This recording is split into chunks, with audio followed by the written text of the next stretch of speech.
but like I got them for. Hello, who is she? You heard that too? Okay, just checking. Yes. That's because I started the recording. So, Girl, mm-mm. don't talk to me like that in the ear.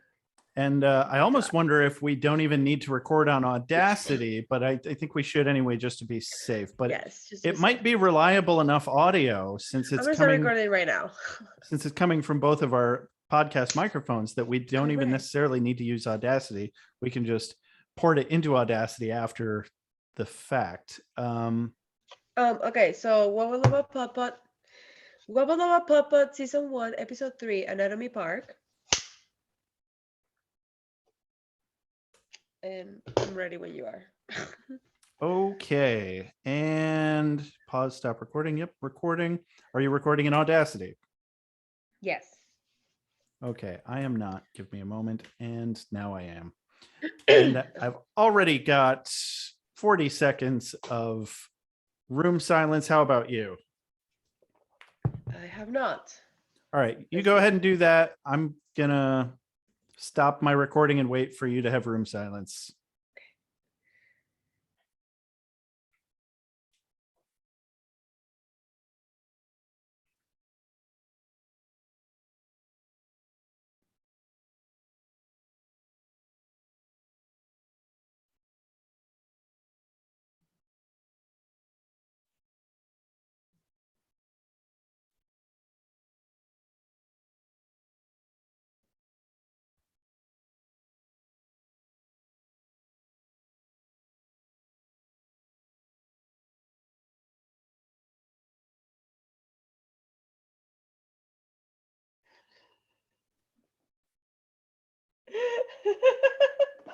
Good enough. Trust me, puffy vagina. What's wrong with that? That doesn't sound bad to me. We'll get there. It's like Right. I have the episode playing in the background, like muted, and that was happening. So. Okay. Yeah. When both times now that you've done room silence, you look really distracted and paranoid all at the same time. It's kind of hilarious. That's scary. Jesus Christ. I guess I have paranoid resting face. Yes, resting paranoid face. There you go. Rather. Look at my tattoos. I look so cool. I can't wait to have more. Oh, shoulder. I've always liked tattoos. I wanted to be a tattoo person, but I need to go to the gym, bro. Can also you imagine if I was like ripped? Oh, I would always be having threesomes like the one I had last week. Oh my God. Anyways, moving on. Goddamn. I mean, I was imagining it right then anyway, but now I'm really imagining it. It was great. You know, I don't know if your imagination can like. It was amazing. Anyways, Anatomy Park. Yeah, Anatomy Park. How's everybody doing today? Hey, welcome to Wubba Lubba PodPod. You know, that's as good of an intro as any. Sure. So I'm Josh. I am Alex. Yeah. Hi, nice my pronouns are he, him. What are yours? Mine are they, them. Thank you for asking. You're welcome for asking and for answering even. It's even better than asking. It's answering. Somebody told me that one time. I think it was a really bad Christmas special. The best gift is the one given because feelings are important. And hey, you know what? Speaking of Christmas episodes, this kind of technically qualifies as one. Damn. But you know, before we get to all that, I'm getting ahead of myself. Welcome to Wubba Lubba PodPod, where we're only slightly ashamed to be talking about where we're only slightly ashamed to be taking such a ludicrous show way too seriously. Way up in the butthole, Morty. Do it for Grandpa. And as always, I'm sure you haven't forgotten. I know I haven't forgotten. Pants are always optional here. Oof. Always optional. We want pants to feel welcome, but we also want pants to feel shunted and shoved to the side. Yeah. Tucked away in a corner. Mm-hmm. they'll be there later. They'll be there later. Yeah. Funny enough, I am wearing pants right now, but they're comfy. They're like joggers from Target. It's fine. It's comfortable. That's the important part. Yeah. What kind of pants are you wearing? Jeans again. I'm boring and predictable. Oh my God, this and old. guy. But you knew that. This fucking guy right here. I mean, Love have you it. seen the shirt I'm wearing? This is the kind of thing that I walk into a secondhand shop and I'm like, mine. I don't know. Yeah. I feel like I just got back from a fucking job interview. I don't know that it's really Yeah. ideal. Here, I'm A just little bit. I'm gonna undo one button. That helps, right? Now I look a Yeah. little more like casual fun dad. Yeah. Correct. Mm-hmm. Confirmed. Hey, look, he's wearing a Banda t-shirt from the 90s. That's so cute. Oh. Aw, I don't have kids. The good days. So Good old days. any seeing me as a dad is entirely on you. I'm not sure why I said it. Can I call you daddy? Yeah, you can. I thought you'd never ask. It's the only reason I said, yeah, let's do a podcast. Christ. And here it is. The moment has arrived. I hope Moment of truth. It. Couldn't hide it forever. I mean, look at you. Look at you. For Christ's sake. I mean, God, fucking too fucking adorable. Anyway, you're on the other side of the country. What am I gonna do? I'm gonna sit here and do a fucking podcast. That's what I'm gonna do. Exactly. Oh yeah. Are you ready for this episode? Ready as I'll ever be. How are you feeling? This was a process 3 or 4 weeks in the making for me to take these fucking notes. I want to get them off the plate and into the ether where aliens can listen to them a couple dozen millennia from now or whatever, however long it takes, radio waves or internet waves, whatever kind of wave. That's really our target audience. We're sending through. Yeah, I don't give a shit about people that are alive now here that I know or could meet. That's stupid. Fucking you might. Christ on a cracker. Should we say a message to our future selves? The ones from like you go right ahead. Yeah, okay. Message to Alex from let's say we're doing season 5. We're already season 5 and we're like super famous. Yeah. Wait, what? How's that work? I'm just saying this is the future that I'm talking to. Oh, are you trying to Bill and Ted this shit? I don't know what you're talking about. Like we have to leave ourselves keys in the bushes, but then we have to remember to actually go back in time and leave ourselves keys in the bushes. Yes, something like that. All right. I'm keys in the bushes, everybody. So, hey, how's it going? Are you enjoying it? Is it everything you dreamed of? Yeah, probably. I don't know. Oh my God, what are we drinking? This is Reed's ginger beer. And it's about to get some goddamn Jameson in it. Oh, yeah. The skull, straight out of the skull? Straight from the skulls of my enemies. So that's how you know this is... Ooh. I have the blood of my enemies. What a coincidence. In a necklace that, funny enough, has been like used as a tool of seduction when I'm out and about. A tool of seduction. Yeah, like I didn't mean it to be. Well, there's a lot of freaks out there. But like I wouldn't know anything about it. Hanging in my chest, and then this person was like trying to grab it, and I'm like, "You take your time, baby." Were they trying to grab it with their tongue? No, unfortunately. Oh, well, maybe next time. There's always tomorrow. She did give me a kiss on the cheek. I don't know. I don't know. Okay. The lesbian flirting world is a weird one, okay? Because like 2 seconds ago, she's like making out with this girl, and then 3 seconds later, she grabs me and kisses me, and then like looks at me in the eye, like, I don't know. Oh my God. Am I imagining things? I want to be a lesbian so bad. It's super fun. I recommend. Honestly, you should try. I'd love to. I mean, I like my penis too much, and and it That's being easy valid. to dress and keep my hair. That's I something that I I love. would Yeah. definitely be it'd be a weird mix of butch and femme if I ever tried to be a legit lesbian. I don't know. Anyway, there's This there's took a too many turn. there's too many of the butch aspects that are way too convenient for me to give up. Mhm. Um, I don't know where I was going with that. So anyway, here on Wubba Lubba PodPod, I think we're supposed to be reviewing Rick and Right, Morty right. season 1, episode 3, Anatomy Park. Did we say that at all? No, this is when you're saying it. We're going into it. You're doing it. Hey, so we're going Here into we are. it. After that, Finally.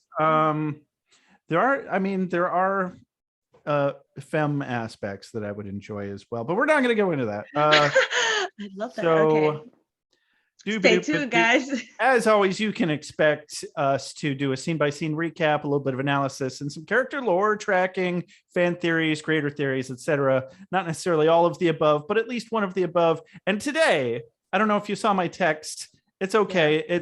I actually do have one, maybe two fan theories that I'm going to start putting out there. It's all right. I'm going to keep it light. I'm going to keep it simple. And there's so much more that we've got all the time in the world to get around to all the other fan theories out there. And you know what? Let me just run down the list real quick here. This is actually the first episode that we're recording after we've distributed our podcast properly. So now we're available on all the big name platforms. I can't think of them all off the top of my head, but I know we definitely got like Stitcher, TuneIn. We're not on iTunes yet. That's the last one we're waiting for. But once we're on there, definitely be sure to review us on iTunes. That's going to help us a lot. That's how any good podcast takes off eventually. Don't forget to buy our merch. Head on over to our sister podcast website at beerwithbuffy.com/shop. Check us out on Instagram, Twitter, TikTok, Twitch, all at Wubba Lubba PodPod, or Twitter is Wubba PodPod, which is weird, but anyway. Mainly we're on Podbean. Yeah, fuck that. Let's start this episode. Okay. Sounds good. All right. So Anatomy Park. It is Christmas because everybody's wearing like Christmas attires or like pajamas. Outside is snowing. Inside is like decorated as Christmas, right? And Jerry is like super into it. Is he singing a song? Christmas. We're getting a new deal for Christmas. Like I don't know how long I can sing that song without us getting sued because it's from Annie. So, but fuck them. Fuck them. Every freaking middle school and high school and community theater from here to fucking, I don't know, Fiji has done Annie. Yeah. So whatever, who cares? Oh, yeah. So everybody else is into their devices. Not very into the Christmas, very much into their respective devices, tablets, phones, the lot. And Jerry decides to take everybody's phones away, right? He's like, all right, guys, like, this is not Christmas spirit. Like, everybody should be like, my cat insists on making this noise. Mima! Can you stop? Hey, you. Can you snap out of it? I'm sorry. I apologize for the cat. But anyways, yeah. So he's like, this is we edit it out, maybe. We need to connect as a family. He's like saying all this bullshit, right? Of like, it's Christmas. It's about love and Christ. Or I don't know what he says. Yeah, blah. And then this is when trying to be fucking Chevy Chase or something, but he even sucks at that. Which that's an impressive amount of suck when you aren't even as good at sucking as Chevy Chase, because fuck that guy for starters.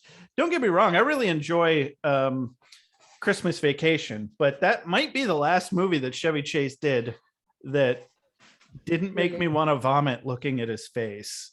Interesting.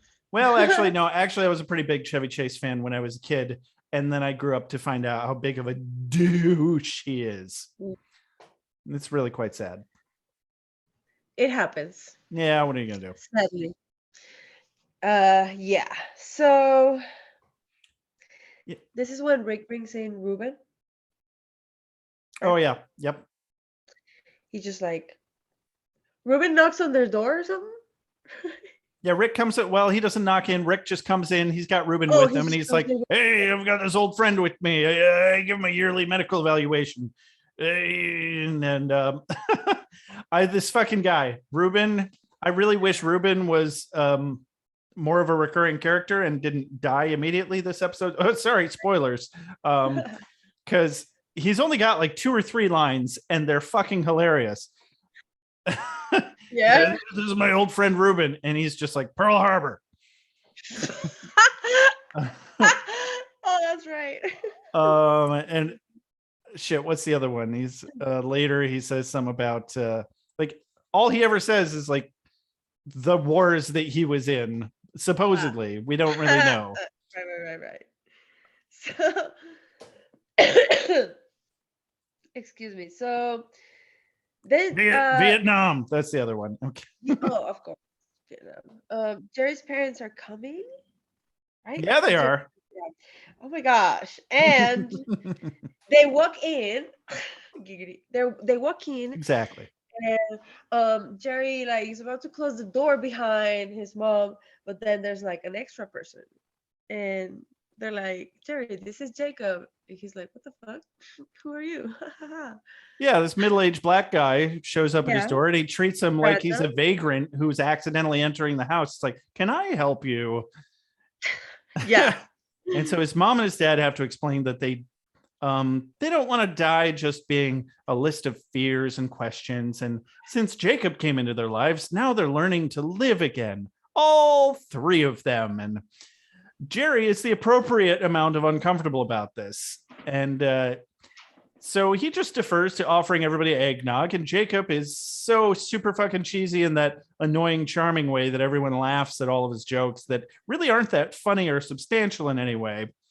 And then Rick pops in and steals Morty. Morty, come with me. But like, I just want to note that like when Jerry's mom was saying all the things, Beth was like, "Oh my god, holy crap, Joyce, that's amazing!" Oh, like, that's so cool. I'm so happy for like you. Super supportive of this, like right out the bat, like everybody but Jerry.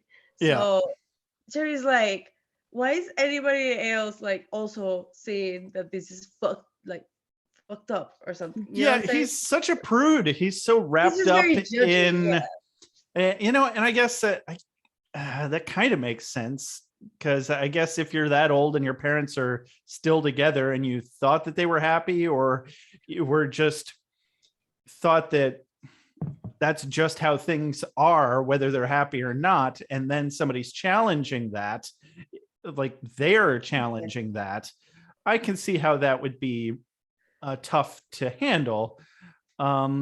But for me, like, having dealt with my parents going through a divorce at the age of when I was 5, I'm just thinking, man, if my mom came out as polyamorous and gay, I'd be like, you know what? I'm just glad you're fucking doing something now, and do it. Go be happy. Do something. My God. Right.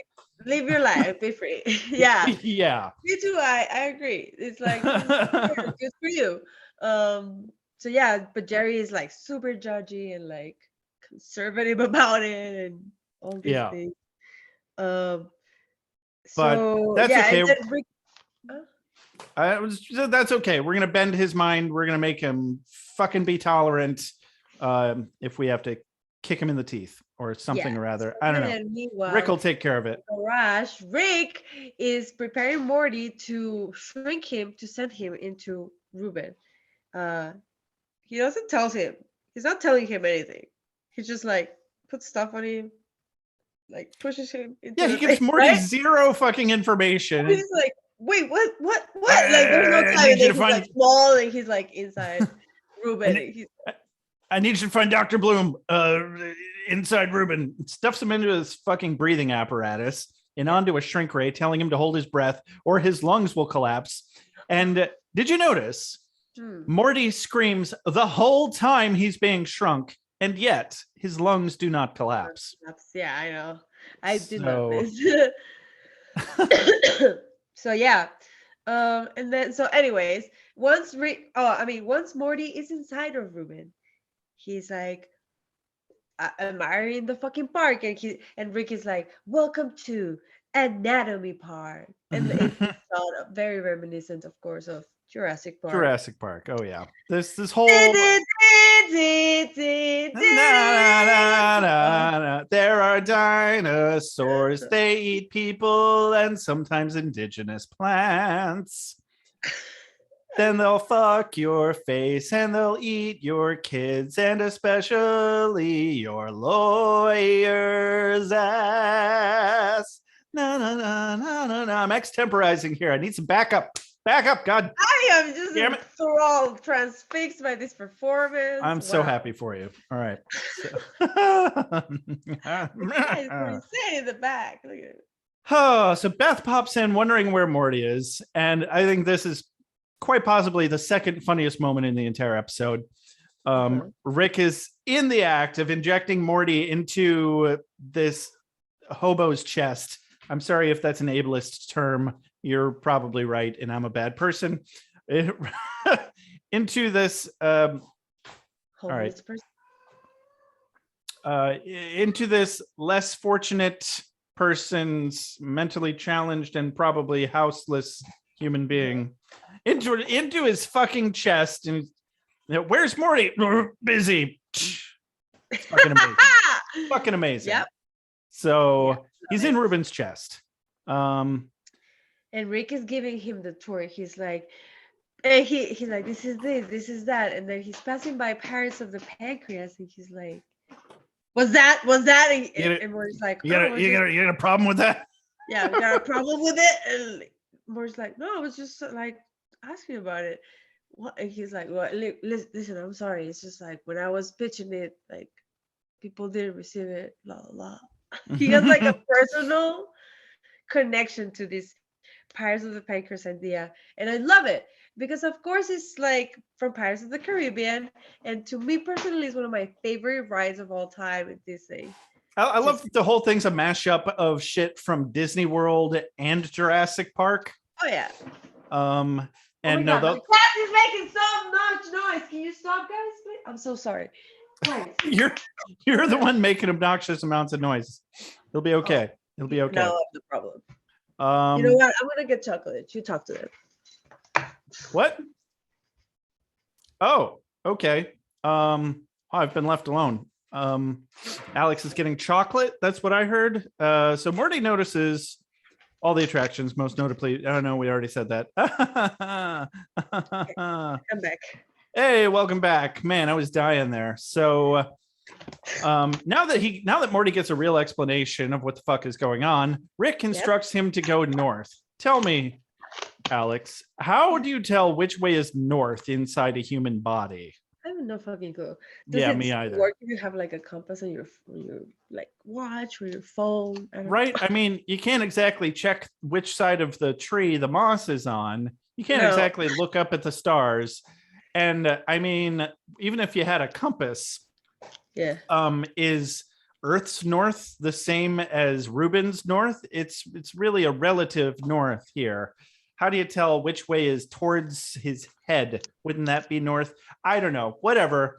But, there it is. We're asking the hard questions here on Wubba Lubba PodPod. You answer them. There it is. We're not claiming to know everything about Rick and Morty. In fact, if anything, I'm doing this podcast because it's forcing me to learn all of the things about Rick and Morty that have passingly made me go, that's funny.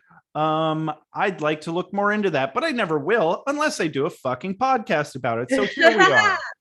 Here we are. Yeah, I don't know.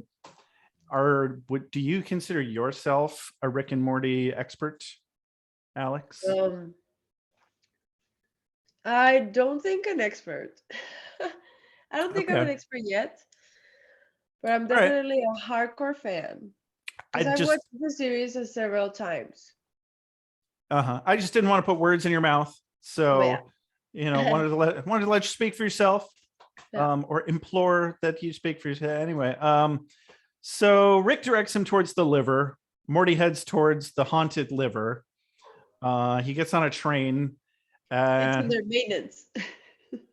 And the only monsters here, as Rick puts it, are alcoholism, but also animatronic werewolves.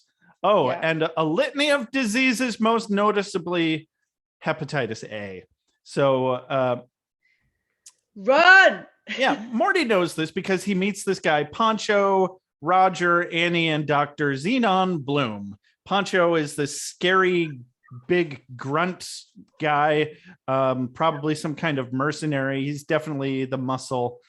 I really don't understand his role. Is he like head of security? Is he basically Worf? I don't know. I think Rog, he's like the guy with the gun, the manly guy with the he's gun. the guy with the gun. Why do you need a guy with a gun inside of a dude's body running a park? It proves later that it's detrimental to it. Yeah, it's actually not It's very good for the park at all. stupid. You know, it's like only hiring one fucking IT guy to run an entire park full of dinosaurs that we have no idea how to predict. Yeah. Prehistoric creatures that have been resurrected from the dead. Anyway, not literally, you know, they were cloned. It's not really the same thing. What?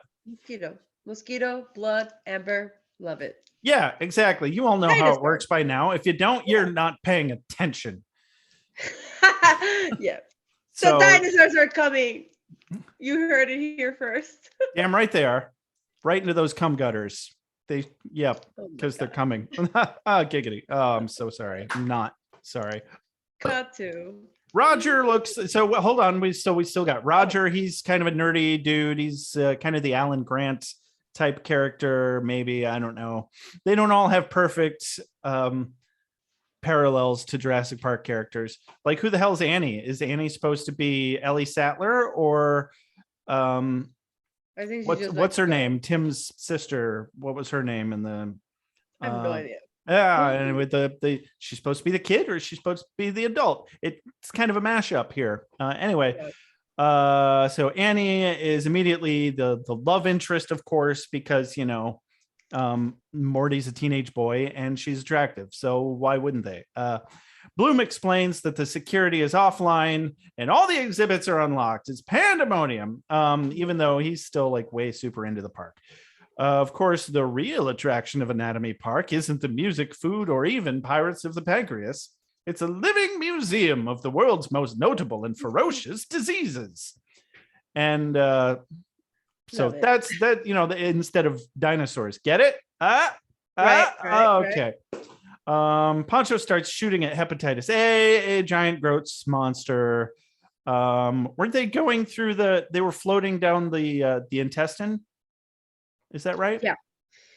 But I have a question. Museum of Diseases, does that mean that currently Ruben has all of these diseases at the same time? Or are they like dormant inside of him? Well, we know some of them are dormant anyway. The ones from the lungs, I want to say they were tuberculosis. Those were supposed to be dormant. Yeah. And I would imagine that they brought in most of these diseases and had them contained originally until Poncho fucks up the security system like Nedry does in Jurassic Park. Yeah. Bro, I really need to rewatch Jurassic Park because I don't remember these details. Oh my God. Like, I was obsessed with Jurassic Park, so this is my bread and butter right here. I used to know the real names of all of the actors off of the top of my head from that show. I probably still know half of them. I'm not going to try right now, though. Anyway. Wait, do you like the new Jurassic World movie? I haven't seen all of them. I've only seen the first Jurassic World, and I liked it. It was fun. It wasn't terrible. Some of it was fan service. Other parts of it were fun. I've learned things since about what's his tits from. Right, I know who you mean. Yeah, the guy who rides the motorcycles with Chris Pratt. I've since learned things about him that make me like him less as a person, but as an actor, I think he's a good actor. Right. All right. So whatever. Sounds good. I don't like that he's been cast as the voice of Mario. Me neither. He's a terrible choice for that role. But he's a fun, lovable goof otherwise. It's too bad he's a hyper Christian who definitely hates anyone who doesn't believe exactly the same things he does. And I wouldn't be surprised at all if he's against abortion rights, Right. which is disgusting. But Yeah. I don't know that for a fact, so I should probably stop sitting here talking shit about Chris Pratt. Probably. Yeah. Anyway, so now they're fighting a hepatitis A. Cut back to the dining room. Yeah. Gary doesn't understand the nature of Jacob's relationship with his parents. He's like, I don't get it. This is weird. This is sus. Something's going on. Yeah.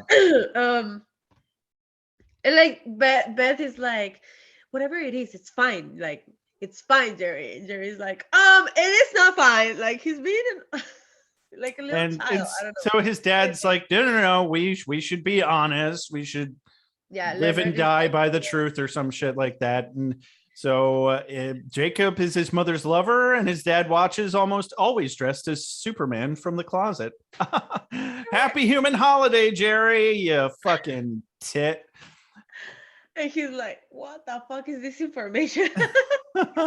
Did you know that Jerry's father, do you know who the voice actor is? No. I didn't realize this until earlier today. He is voiced by Dana Carvey. Do you know who Dana Carvey is? Do you remember Wayne's World? No. Oh, geez. Okay. Well, I'm just showing my age then. Okay. It's a great 90s movie with fucking Mike Myers, the guy that played Austin Powers, and Dana Carvey. They're Wayne and Garth. Okay. So anyway, Garth is the voice of his dad here. And wow. he's great at character voices, so it doesn't sound like him at all. So anyway, cut back to the respiratory system. Sure. They retreat into the respiratory system because hepatitis A won't follow them in there, apparently, supposedly. Bloom, what is Bloom, by the way? Is he like some sort of big, or he's like an amoeba? Some sort of bacteria? Yeah, I don't know. Anyway, he's some sort of sentient single-celled organism, it would appear. Yeah. Which is weird. It's kind of the opposite of how that works, but okay, whatever. Suspension of disbelief. I'm on board. Let's go. Sure. Bloom yells at one of, and obviously Bloom is the parallel to Dr. John Hammond. If you didn't know that, then you've never seen Jurassic Park ever once at all. Calm down. I've seen it. I know you have. I'm just talking to our audience now. I'm not talking. Those guys, right. Yeah. I forget they're there. Hi. Yeah, they'll be there eventually. We gotta work up to that. They're there. It's okay. We're working on it. So Bloom yells at one of the mascot actors, who follows them into the lung room. I guess just into the lungs. And he's like, "Put that back on." The dog mascot. Yeah, he's like, this running gag is amazing, that he's still so into the park even though it's failing. I know. He's kind of this subtle nod at how ridiculous John Hammond was in a few places of the movie, but he wasn't really like that. But still, it feels like it captures the essence of how John Hammond was, because I don't question it. Like, he absolutely wasn't this neurotic or fucking crazy like this. Like, he wouldn't have told somebody, "Hey, you're still on the clock. You got to fucking dance and sing for the kids," while they're actively running to escape for their lives from a dead body, or from a park filled with crazy run amok dinosaurs. But it's funny. I think it's one of the best comedic premises about this episode, is that he keeps being so into the park even though it's on its way out. So and then he tells Puncho to not shoot the gun. Oh, because Morty starts going up the lungs. I don't know. And he's looking for an obstruction. So Morty starts trying to climb up to see if there's something clogging the lungs. So these things start coming down, and then Morty freaks out and like jumps and falls down. and these things turn out to be tuberculosis, and punches are shooting at them just after Dr. Bloom had told him to not shoot. And we find out the hard way. Really quickly why he didn't want him to shoot his gun inside the lungs. Yeah. Because he's going to burst all of these little, I think they're called cilia. All the little capillaries, or I don't know. I'm not a fucking scientist. How lungs work. Yeah. Essentially what makes the air go in and out. And anyway, imagine if you had microscopic bullets being fired in your lungs. It probably wouldn't go well. And so Ruben starts to cough, of course. Yeah. Casual coughing. We've all been there. But inside, who is the dog, right? The mascot? Yeah, he's like a legally safe knockoff of Goofy. Yeah, he starts blowing away, and he tries to hang on to Morty.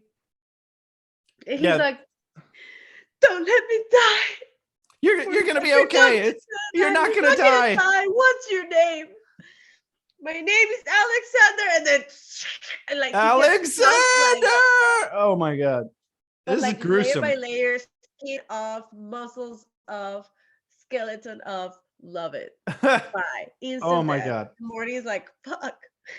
This is one of the first moments in Rick and Morty where I'm like, shit, that was a little too fucking gruesome for me. Yeah. And I had to rewatch this scene like 10 times just to catch a few little minor details. Okay. And so I had to keep watching this over and over, and I'm like, god damn it, every time. It's fucking brutal. It's so fucking brutal. And then he comes out of Ruben's mouth as just a loogie. Yeah. Just some mucus. That's what his life and his body have been reduced to. Just some mucus. Which makes me think of all the times that you've coughed up loogies. Yeah. What was in it? Who have you killed? Who have you killed? I don't know that or what. Yeah. Or what? How many living or recently living things were in that? Interesting. So then Rick was they tell Rick, right, that the problem was tuberculosis. Yeah, and he's like, "Oh, great! I'll just cure that. I'll just cure that." And he's like about to like inject the fucking cure or something, and Ruben dies. R.I.P. Yep, his heart monitor goes flatlines, and then he's like, "Well, can't cure death. You're stuck inside a dead man." Yeah, but hey, it's okay. Worst case scenario, they get to treat themselves to Pirates of the Pancreas. They're just as rapey as they ought to be. The pirates are really rapey. We really don't whitewash it, Morty. It's pirates are really rapey. It's very what's the word? Not legit. It's authentic. It's super authentic. But anyway, nobody is happy about this. They've all got resting bitch face about that. Nobody is happy to hear Rick say that, which is why it's hilarious. Yeah. So you know what? Now we go to the digestive tract. Where were they before that they were getting attacked by hepatitis A originally? Oh, who knows? The stomach? I don't know. Maybe they're just in that in the opening plaza area. Yeah. I don't know. Anyway, it's not important. So now we're in the digestive tract. Morty smells something bad. The Panda Express? It's amazing how much Panda Express shows up in this show. This is the first time, of course. There's definitely 2 more for people that are keeping up with the show. There's probably going to be more than that by the time the series wraps up. I assume there's going to be 10 seasons of the show. But there's the one with the fortune cookies. There was another one that I forget. I don't know. It doesn't matter. We'll cover it when we get there. Yeah.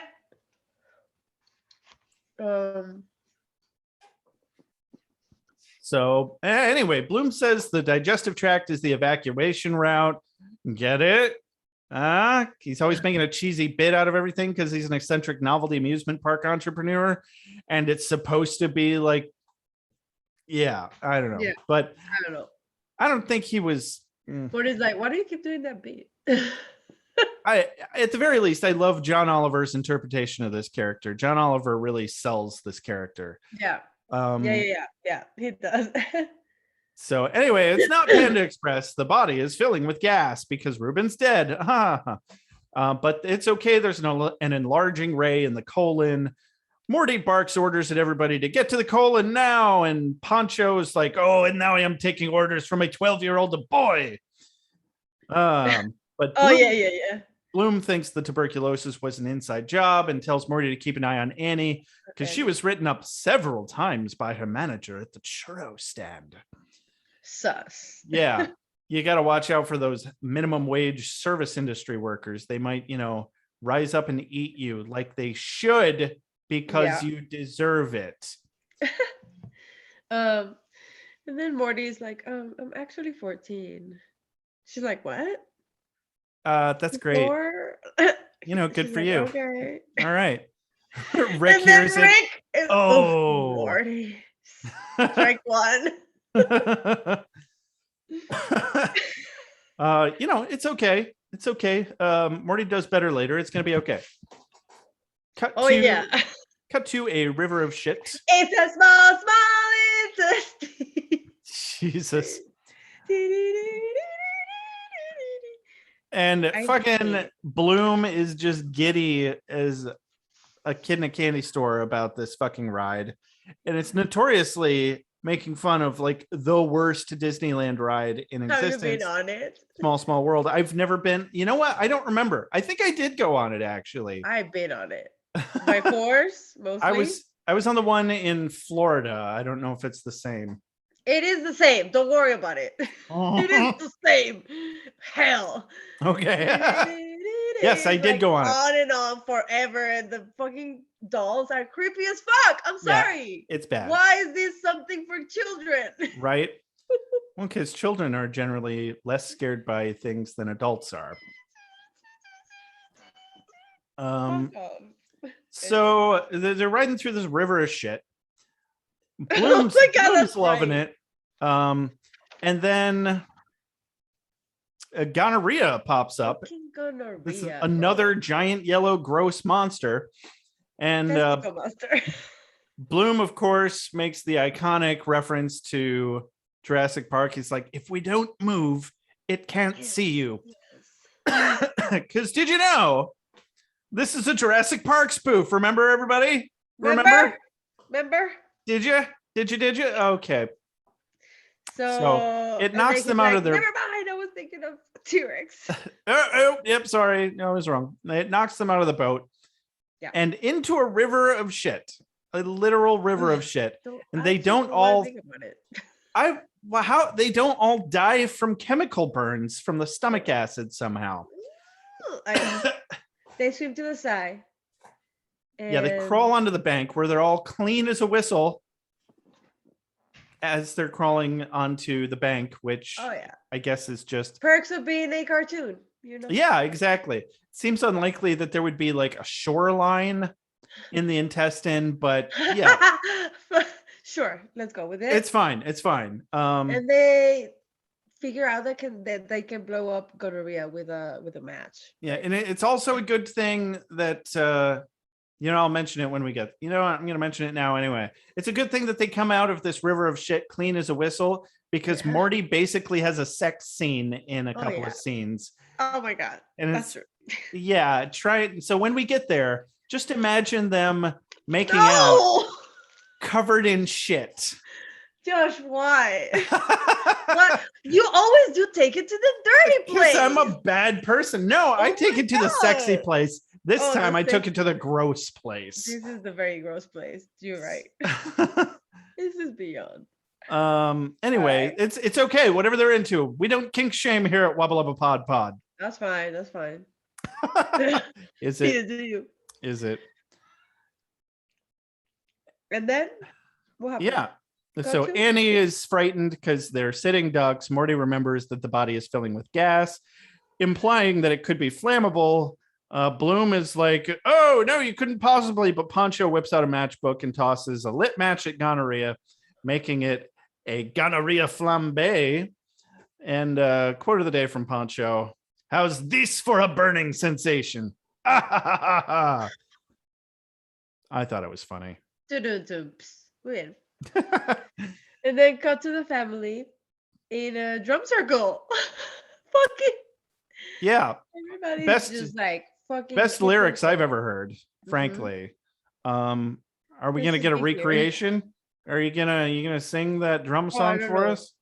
No, I don't know. You sing it. Oh, let me get warmed up here. Me.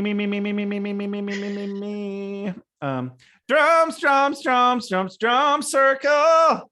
We're having a drum circle. I'm beating on a drum, singing with a boy. And I think it's funny that she's calling her grandpa a boy, but whatever. Hey, it's a human Christmas. You know, that's human Christmas. It's fine. It's probably fine. So everybody's in the drum circle except Jerry. He's bad. Está haciendo berrinche en la esquina. Okay. And so Beth goes to talk to him. And she's like, come on, Jerry, like, this is what you wanted. Let's just be here. Like, let's connect as humans. And he thinks she's trying to be petty and like backhandedly imply that he's getting what he deserves he's getting punished for taking her iPad earlier. Yeah. But Beth is sincere for a change, and Jerry's just being a fucking prude. Yeah. And then Ethan barges in. Yeah, some fucking random teenager that we've never met bursts in through the sliding glass door, and exactly. He's just like berating like Summer straight up, like, I have been texting you for hours, blah blah blah. Hours. Oh my god. Summer's like, I'm having a human holiday. I don't have my phone. He gets all shitty. He's like, how do you think that makes me feel? Because oh my god. Jesus so toxic. Christ. Okay. If you have fights like this in your relationship, run. Yeah. No red flags here. No notes. No. So of course somebody's like, why is everything always happening to you? Like, this is about me, blah blah blah. They're fighting. Jerry didn't know that she had a boyfriend. Do you have a boyfriend? Makes perfect sense. Do you? I don't know. Do I? I mean, they're both toxic as fuck here. Yeah. But I get why she wouldn't tell Jerry about having a boyfriend. I don't like my dysfunctional family knowing anything about my romantic life. Correct. So I respect that decision at least. Yeah. At least. But of course, fucking Jacob has to stick his dick in the pudding and be all, hey, Jerry, you need to connect more with your family. And okay, like, I support his parents' lifestyle choice to be with Jacob, but this motherfucker is overstepping his boundaries. I know. It's like, bro, right out of the gate. Like, dude, you just met these people. Exactly. And the fact that he's doing it in a way that makes everyone swoon over him except for Jerry, I find hilarious. Yeah. Because fuck Jerry. Uh-oh. I just fucked up my notes. Yeah, because fuck Jerry. What a piece of shit. Yeah. There's a phrase that keeps going through my head about Jerry that I really shouldn't ever use under any context, but since I've been completely ruined from watching Always Sunny in Philadelphia, shit like this happens, and I just want to be like, Jesus Christ, what a soy boy beta cuck. Oh my god. Which is hilarious, because I'm sure a lot of people would describe me as exactly that, and they can go fuck themselves. Oh. But I think it's funny to use ironically, but it's dangerous to use things ironically, because things that we use ironically, we start to eventually accidentally used seriously. So I'm going to use that one time with a lot of over explanation and then move on. Yep. All right. Mm-hmm. So where are we? Colon. Jacob intervened, right? And then cut to getting the growth rate online to the regular, so that they can be regular size. That's the new objective, all right? Yep. Right, for the people. Yep. For the guys. But dun dun dun, the sphincter dam is gonna give. Oh no, it wasn't designed to hold a corpse load. I mean, they should have thought that far ahead, honestly, but okay, they didn't. It's good. It was a flaw plan, yeah. Yeah. In more than one way. It's good expository conflict. Yeah. And this so is when there is the reveal. I love that his primary concern is that Ruben isn't around any white carpet before he's about to enlarge all of them all. Because imagine the mess one way or another.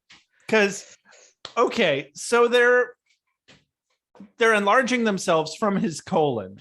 What was the original plan? Were they supposed to get pooped out by Ruben and was Ruben supposed to survive pooping people out of him? I think that's how this was supposed to work. This was designed for Ruben to be alive when this happens. Obviously. And then being grown inside of him? I don't think so. I think there was just like a plan that they had to do, like contingency plan after he died. Well, I don't think the original plan included them being grown inside of him. Well, that makes no sense because it's an enlargement ray specifically, and they didn't plan for the sphincter dam to hold a corpse load. So this had to have been presumably something that they were planning on doing while he was alive. All right. No, man. Just saying. Saying. Either that or they didn't think about it that hard. Yeah. It's satire. Okay. And so Morty notices this cute little bubonic plague sticking out of Poncho's backpack. It's adorable. Cute. I want one. But oh no, it was Poncho that double-crossed them all along. Didn't see that coming. Reveal. Yeah, who would have ever suspected the big angry mercenary dude and not the teenage girl and the scientists were the double-crossers? Who'd have thunk it? So he goes on a rant about all the people he'd be happy to sell out the bubonic plague to, Republicans, bald guys that work out, etc. North Korea, whatever. It's all the same.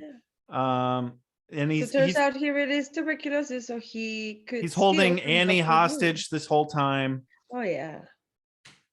Which pisses Morty off. So he leaps at his face and attacks.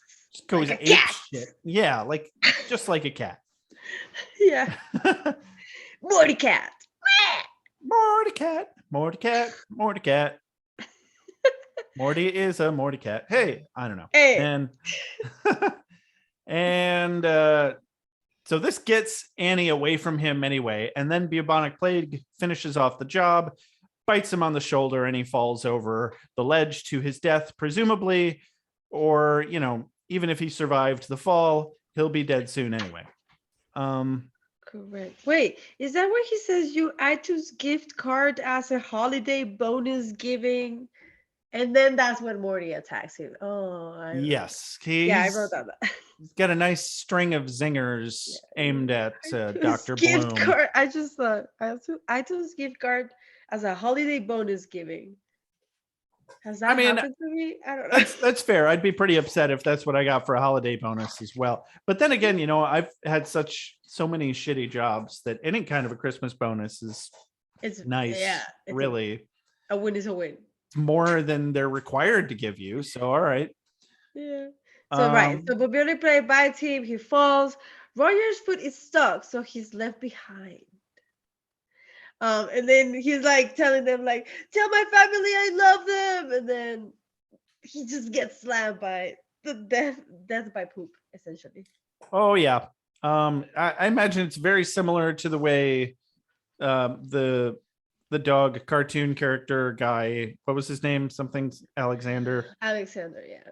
I imagine it's very similar, except instead of the air pressure ripping his flesh off, it was the poop pressure ripping his flesh from his bones. Which And that's a sentence you never thought you'd say. seems worse. Yeah. I got over that a long time ago. I've said a lot of sentences I never thought I'd say. Nice. Okay. I just, all the sentences I never thought I'd say are the sentences I strive to say nowadays, really. Wow, what a way to live, guys. I know. Yeah. Living carpe and all them DMs. Right. Baby. So Cut to Jacob talking to Ethan. Jacob is talking to Ethan. Right. And Ethan is like crying. Yeah. Ethan's crying. He's got anger issues built up, harbored against his brother. My brother took me fishing in the bushes. I can't.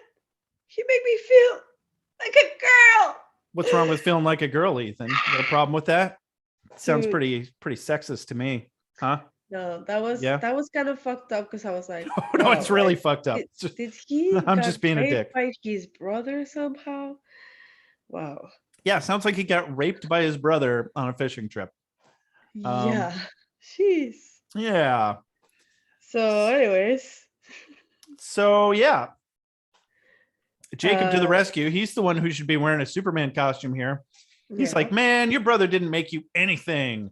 Which you are who you are. Which is actually terrible advice and very dismissive of such a traumatizing sexual abuse. But hey, sure, what the fuck ever. Welcome to Rick and Morty. So, because it's a cartoon, this advice is insanely good and brings him and Summer together better than ever. And Jacob and Jerry's mom start making out, and his dad hides in a closet immediately wearing his Superman costume. Oh my God, that's right. Jerry is immediately grossed out and gets all super whiny, like he goes into super whiny Jerry mode. Like, I hate Christmas. His mom's like, well, Christmas doesn't revolve around what you hate. And then, we don't technically know this yet, but then he runs off to Rick for comfort.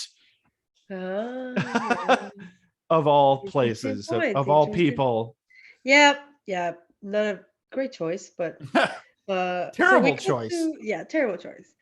But we cut to Morty and Annie making out full on, right? This is at the movie theater. Oh yeah, right. They are sucking each other's poopy lips so hard. And Rick is like, put it in mute. Oh, they don't even care because she's like, all that bile. You can put it anywhere, or you can put your fingers or something like that. She's very like dirty talking. Yeah, it's all covered in poop now anyway. Whatever, it doesn't even matter. Stop! Doesn't even matter. Why can we enjoy this moment, Josh? I'm a bad person. That's why. Oh my God, I hate you. I'm sorry. Not really. Rick is like, put it in mute, bro. I'm trying to concentrate. So the whole time Rick has been listening. Pervert. As a Jurassic Park nerd, I need to point out we're enjoying at least 2 major Jurassic Park references during this scene. Okay. Obviously the whole episode's a gigantic spoof, but so here we have the animatronic Ruben is just like John Hammond doing a performance with a projection of his own recorded self about dino DNA. And of course, the other reference most prominent here is Dr. Bloom eating all the ice cream. Which is it's not the same scene that it's referencing from Jurassic Park, but it's a very similar. It's another scene. It's the scene where he's eating all the ice cream, and they're in the dining area of the main reception hall eating, while Ellie is yelling at John Hammond for being insanely irresponsible with the entire park. Correct. Yeah. But the difference is John Hammond actually felt guilty and bad about things that were going on, whereas Dr. Bloom here is just like, ice cream. Oh boy, Would you like to ride the bone train? Oh. It's so stupid. Why are you doing this bit? Oh my God, let's go. Yeah. Because anyway, yeah, Rick tells him to get to the nipple. He's got an idea. Tells Jerry to get him a scalpel and a pack of dynamite. And I love this moment when we cut back to the garage. He's got Ruben opened up and is stuffing this giant roll of dynamite inside of him. And Jerry's yeah, that's right. I can see you're busy. Merry Christmas. And only moments ago, he was in there to be like, you're the only sane relative I have. Yeah. Yeah. And then he's stuffing dynamite inside a body. Cute. You like rushed over the quote like, Morty, can you get to the left nipple? Are you kidding? I'm hoping I can get to both of them right. I'm hoping I can get to both of them. Yeah, that was one of my quotes too. Sorry, I bulldozed right over it. I'm sorry. No, it's fine. But yeah, that happened. And so now, yeah, they go to the left nipple, or they're like, get to the left nipple. Would you like to ride the bone train? But he said, because the arterial system is decaying, and that's normally the main. Then, okay. System. So then they're like by the train, right? Like by the train stop. And there's no autopilot. One of us will have to stay here and operate it manually. Then complete silence. It looks back and forth. Well, and then he's like, no, you're right. I'll stay. You go. It's a dick move for me even pausing like that. You two go ahead. So they get on the train, and then a bunch of virus coli start chasing them. And as they're eating him alive, he's like, "Oh, there is an autopilot. It's okay. I wanted to sacrifice myself anyway. It's okay. Because it helps him feel less like he's dying a pointless, stupid, and hilarious death. Which that's okay. Who cares how he feels? He's a fictional character, and he deserves it. He's a single-celled organism. Yeah. Yeah. R.I.P. Dr. Boom. Cut back to there near the areola. Oh yeah, Rick is shoving going out through the nipple. Like what? And Rick is shoving Ruben's body out into space as he enlarges his body. Yeah. And then there's this big the news segment. Yeah, just a big montage of live news segments, all culminating to one big dick joke. A giant naked man over the continent of the United States. Yeah, they can see his head in New York. They can see his feet in LA. So what's going down around the Rocky Mountains? And I hadn't noticed that's here in Colorado, right? It is. Yes, it's right about where you'd be. You'd be getting the D. I would be right. No, I don't all like the it. Ruben D. Oh no. And the lumberjack scream. There's at least one. Shadow. There's at least one traumatized lumberjack. Yeah. Yeah. He's like. Probably more. Ah! No! And then, like the fucking dick shadow is like. You can see the outline of the shadow of the dick. That's amazing. Oh God! Wow. Back to the bone train. Yep. Hepatitis A is blocking the train track, so Morty breaks the train, and Morty like pulls the brakes on the train. Yeah. And the train goes into the nipple. Fly through some gooey, nasty looking dead flesh and land in a clearing, some kind of clearing where they get ejected from the train. And hey, they're in the nipple hole. They made it. Hooray. The nipple hole. Hepatitis C. Oh, and then hepatitis C. It's hepatitis A. There's like a bigger testicle monster that comes and eats hepatitis A. And Rick and Annie are just like, do we know this guy? Like, right. Who is he? And then they're like, oh, I think just hepatitis C are just good guys, I guess, because he just walks away, leaves them alone. Exactly, just like the ending scene in Jurassic Park where the T-Rex saves them from the velociraptors. That's true. Yeah. But the T-Rex didn't give them a thumbs up, unfortunately. Oh, that's right. I think he should have. They really should, George Lucas needs to get by the rights and he needs to go back and CG in the T-Rex doing a thumbs up.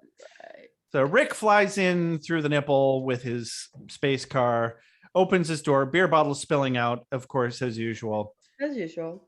Morty and Annie get in. He's berating them for not saving Dr. Bloom. You had one job, Morty, but saves them anyway, just in the nick of time. Ruben's body explodes. Yes, in outer space. Is that possible? Probably not. Yeah. So cut to back to the living room. The living room with the family. Beth is like, Jerry got an invitation to be alive today and he rejected it. Like, I don't know if our marriage will ... And then starts raining blood. And then everything they were saying completely flies right out the fucking window. Because it's a Christmas miracle. A Christmas! It's a rain and blood.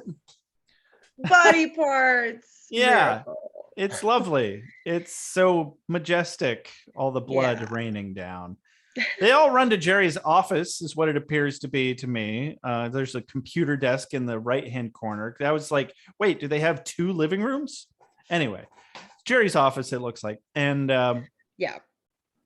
it's okay. Jerry says it's okay, everybody. There's nothing to worry about. Jerry and the TV are strangely reassuring in this moment. And Jerry redistributes everybody's electronic devices. He's like, this will calm you down. With all those shattered nerves from the Christmas blood rain. And luckily, blood and viscera are raining down on the country. Nobody learned a thing. No. So Jerry gives the devices back. I think there's an important lesson that we've all learned here today, everybody. No, we didn't. No, we didn't. No, we fucking love Summer. Summer's like, no, bitch. And then Rick flies back, and they get back. Annie says that, Rick is like, oh, what a shame that Dr. Bloom, blah, blah, blah. And then Annie's like, no, I studied under Dr. Bloom, and I can create a new park, I'm pretty sure. So Rick is like, okay, great. And like, puts the helmet on, shrinks her, puts her, like, and Morty's like, what? I really thought we really had something going on there, Rick. I really liked her. I really had a thing going there, Rick. God damn it. It's okay, Morty. It never would have worked out. Puffy vagina. What's wrong with that? That doesn't sound like a problem. What the fuck, Rick? How the shit do you even know that, you old fucking perv? And what the fuck is wrong with that? Exactly. Fucking wow. This show's so fucked up. What does it say about me that I can't get enough of this show? We're laying out our shame right here, right now. That is correct. But anyway, Morty feels similarly. I think Morty agrees with us that that's fucked up. Yeah. But, Rick's made up his mind. He needs some Pirates of the Pancreas, and he will stop at nothing to get it. Exactly. And then after that, Rick and Morty go back, meet the family, and they find the whole family in their phones, like just happily, peacefully in their phones after and tablets thingies and tablets. So Rick starts telling them off, and they're like, "What is this? Like, it's supposed to be Christmas. What are you, a bunch of robot people? Do you know what day this is? Jesus Christ, our Savior was born today. What kind of Christmas is this?" Jerry's over there like womp womp. Da da da da da. Hey. Full circle. I love when Rick brings up Jesus Christ. Yeah. I just love it. It's just hilarious. Because he's doing it completely ironically. Exactly. He doesn't believe anything he's saying. No. Just doing it to be a fucking troll. Yeah. Love it. So roll credits. Yeah. After the credits. Love this one. I love this one. This is amazing. Truly. Business call. Rick is on the phone with Annie and a few other people, and most notably Alejandro, the new chief Imaginarian is his title. And Natalie Jacobs and Chris Dissiter from Microscopic Marketing. Yeah. Zach from Organ Concepts and Jamie from New Media. I have to do this voice. I have to because there's a story behind it. Oh, so we asked ourselves internally, what does a pancreas do? Does it make pirates? No, it makes insulin. So we're starting over with Click. So pan over to Ethan. Wow, so those guys are building a park inside me? They're building a piece of shit. They're building a monument to compromise. Fuck those guys. Fuck this whole thing. So Ethan's like, cool. So cool. Who pays me? Who pays me? No. He's just like strapped there like, funny story, Ethan. Funny story. Fucking nobody pays you. Anyway, so I had a boss at a liquor store who sounded exactly 100% exactly like Alejandro.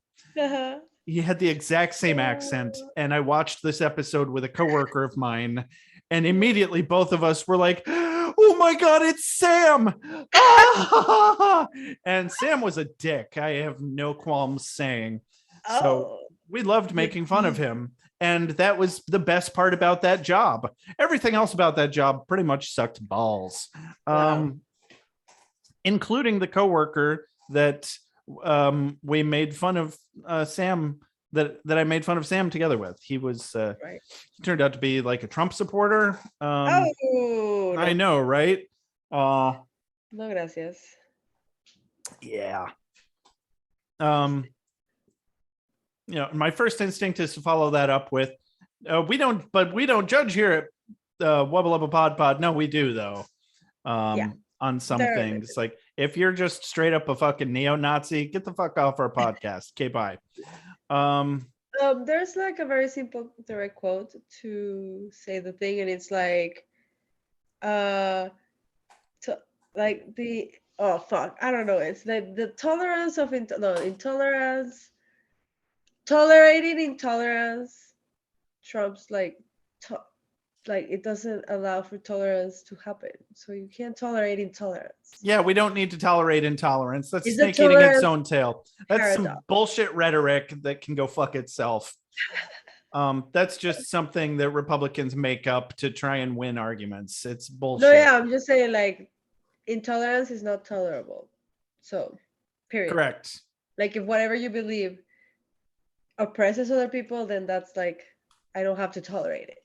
You know there's a lot of stigma and shittiness that like there's a really bad name wrapped around the very concept, well, not really around, but the name of Rick and Morty, especially after the whole McDonald's getting overrun by people quoting Rick and Morty because they were out of fucking Szechuan sauce. Right. That was specifically promotional for Rick and Morty.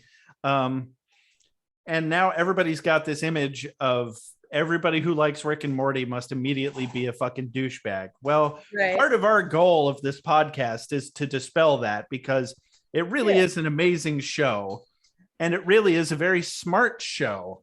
But if there's two different kinds of people, there are people who think they're smart because they like Rick and Morty, and there are people who like Rick and Morty because it's smart. There's a big fucking difference. Yes. And yeah, they're not necessarily completely, what's the word? Mutually exclusive scenarios, but you know, if you don't get what I mean, then you're not necessarily our audience. Oh, that sounds really stuffy and hoity-toity, doesn't it? Anyway, it's a good show. It's a good show. Wow. It really is. Yeah. How'd you feel about this episode, Alex?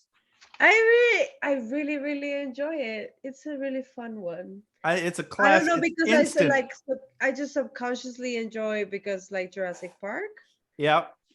But yeah, it's like it's funny. It's like a good amount of all the characters, and then we have these new characters, and then the deaths and the drastic and like the giant pit. It's just it's one of my favorites. I think. Instant classic, definitely.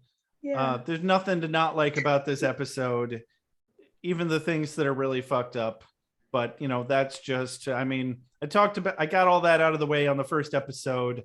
First episode, Rick being a dick theory.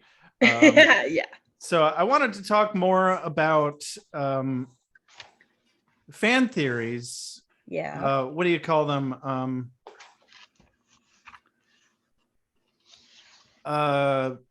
Like conspiracy theories, like all the read between the lines kind of plot shit. Yeah. And we've talked a little bit about some ideas that we've tossed around in the last couple episodes. But I intend to go down like full lists, at least one episode at a time. Sometimes I might bring up more than one. And I have at least one fan theory that I want to bring up. I don't want to bring them up until they're like actually relevant to the current amount of episodes that we've watched. So the main one that I found, we could have brought up episode 1, but we didn't. So I want to get this kicked off here. So I'm just going to watch YouTube videos and do some research and stuff each episode from now on fan theories. The first video that came up was the top 10 nerd YouTube channel. And the very first theory that came up was that Rick has super intelligence because he regularly consumes the mega tree fruit.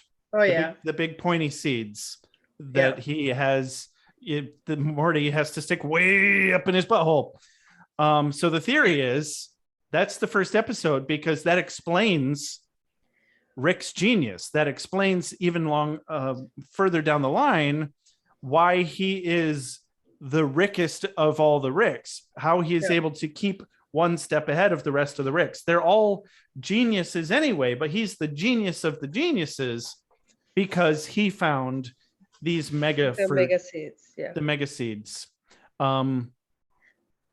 Or, I mean, there's so much crossover with the rest of the Ricks. He can't be the only Rick that has found these mega seeds. Found the mega seeds, yeah. That seems really unlikely to me, but it does seem like most of the Ricks are such a next level type of genius that they would have to have something extra going on behind the scenes, boosting their intelligence. And just seeing briefly what it did to Morty in episode 1, who can calculate the fucking square root of pi off the top of their head like that? Fucking nobody. No. And if Morty can do it on those seeds, what the fuck can Rick do? Creating some sort of serum. And the additional part of that theory is that that's why he is always drinking, because he puts that serum in distilled amounts into his booze. Yeah. And he probably has to like keep drinking it on a regular basis, or he will lose all of his motor functions for 3 days at a time if it all leaves his system. That's true. It's a good sorry. I think it's a good theory, with good like evidence and stuff, but I also think that, I don't know, like I just don't think it's true. Like I just don't think Rick is doing all that work just to be like smarter than the other Ricks. I truly believe, and this is just a belief, that like he has something innate that makes him the Rickest Rick. Either just the fact that he's like happens to be the protagonist of our story of the show Rick and Morty, or really there's something like different about him, like molecularly. I don't know how to explain it, like as his essence, maybe, I don't know, that is just like he's like the smartest one, the like the Rickest. I don't know how to explain it. But yeah. Well, and I think that all stands perfectly well on its own as well, but there's so many fun fan theories out there. That's half the reason I wanted to do this podcast, was to explore them debate their plausibility and likelihood. Like, Yeah. is this something that was in the back of the writers' heads as they were creating the show, as they continue to create the show? Yeah, I wonder. Will we ever know? I don't know, but you can go ahead and think in your head canon that's probably not what Rick is doing, and he's just innately special. But I don't think those things are mutually exclusive. He can be innately special and giving himself a little bit of a drug boost with Yeah, some just because why mega not? tree fruit. I like thinking that episode wasn't for nothing, because why does he need it for his science so bad? We never find out what he needs it for. And they just left that flapping in the breeze. And that's true. That's true. Read between the lines. He's got to be using it for something. And we know what it does. 2 and 2 equals 4. Now give me a slip of paper so I can go take a poop, Alex. All right. All right. Good job. Good job. Yeah. And if you could stop squeezing my boobs in at least 5 minutes, it's not my fault this is happening. It's not my fault. Not my fault. Oh, no. So you go ahead and you be boring. I'm going to go ahead. I give that fan theory the Josh is half of Wubba Lubba PodPod seal of approval. Oh, there you go. There it is. Wait, but I want you to rate it from 1 to 5 pickle ricks. How many pickles am I? How many pickle ricks? How many pickle ricks? Yeah. Do you give this theory? Do I give that theory? I want to give that. That's a 5. That's a 5 pickle theory, I think. Yeah. I would give it a 4 pickle. Okay. It's pretty good. Some pickles. 4 pickle rick, bitch. A pickle Rick. A pickle Rick. Oh god, that particular phrase is like the most synonymously douchey one out there. So we need to reclaim it. Yeah. Either that, or we're just douchebags, and we're dude bros, and we dude bros. That's all there is to it. One right now. It's fine. You know what? It's fine. It's gonna be okay. It is what it is. Yep. I fucking hate that phrase. I fucking hate it. It is what it is. It's such such a non-statement. It doesn't mean anything. It's a fact though. It is what it is. Like, yeah, it's like saying 1 equals 1. And what's your point? Like, this is life. Like, don't waste your time wishing it was different. I'm just gonna start saying, instead of it is what it is, I'm gonna say, well, 1 equals 1. Sure. Yeah. You can do that. Deal with it. If you can't deal with that, I don't even know what you're trying to do anymore. Yeah, I mean, technically, like, any kind of fact would work. You can replace it with, like, well, the sky is blue, so. Yeah, exactly. Yeah, so. But then you gotta squash it into some kind of pseudo philosophical equation, though. Otherwise, right. What's even the point? Exactly. Well, I think I'm done. If you're done. Oh wait, no, there was one more theory. I'm gonna give this as a preview for a theory that I wanted to cover anyway, but it also came up in that Nerd Top 10 video. Yeah. Is that Morty is a clone of Rick. And I was going to propose personally that Morty is not necessarily a clone of Rick so much as a time paradoxical child version of Rick, who will eventually become Rick. And there's some sort, and maybe that's why they never really do time travel per se, because the whole thing on its gigantic arc is one big circular paradoxical snake eating its own tail of Rick and Morty are the same person. Oh my god. Yeah, I'm my own grandpa. It sounds exactly like something that Dan Harmon would do, because he's got a very fuck you cavalier attitude. Yeah. like nothing matters. He's so nihilistic and that's very interesting. Just absurd. Like they don't want anything to actually mean anything, but they just want things to appear. I don't know. And I think nihilistic sums it up. But yeah. So but that's something that I can neither confirm nor deny, but I really enjoy the idea. And that would be something that I don't think they could really wrap up with any amount of satisfaction until the very end of the series.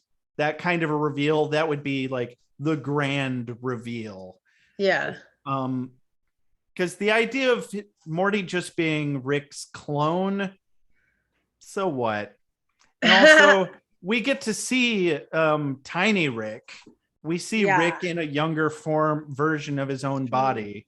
And he just looks like old Rick, only younger. He doesn't look like Morty. That's true. That's true. So that's kind of evidence against that theory. But I think it could easily be they're the same person. I don't know. Something to mull around. And I may or may not bring it back up occasionally throughout our podcast.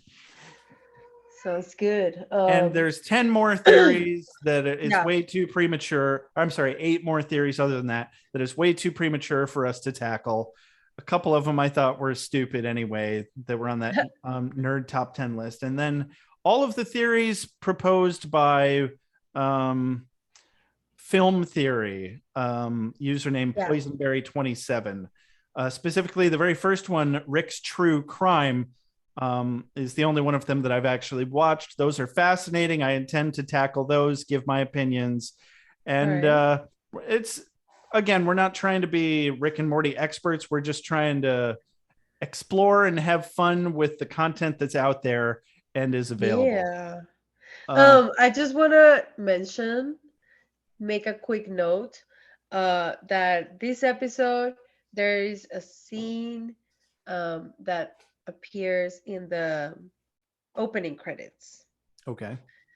One of the hepatitis, I don't remember if it's when hepatitis A appears or if it's when hepatitis C comes and it's a hepatitis A. I think it's when C attacks A. Attacks A. Yeah, but one of those is like one of those flash images that is included in the opening credits. And we will talk more deeply about this in that special episode that we're going to do about. But I just wanted to note, like, okay, so episode 3 is like included in there. Yeah. And by the way, that happened this episode. Yeah, we kind of need to keep track of that stuff. I mean, we'll figure it out when we get there, because reminder, we're going to do a special episode at the end of each season where we pick out everything from the opening sequence that did happen in that season and everything that didn't. So what was a cock tease, what actually happened, and any thoughts thereafter, etc.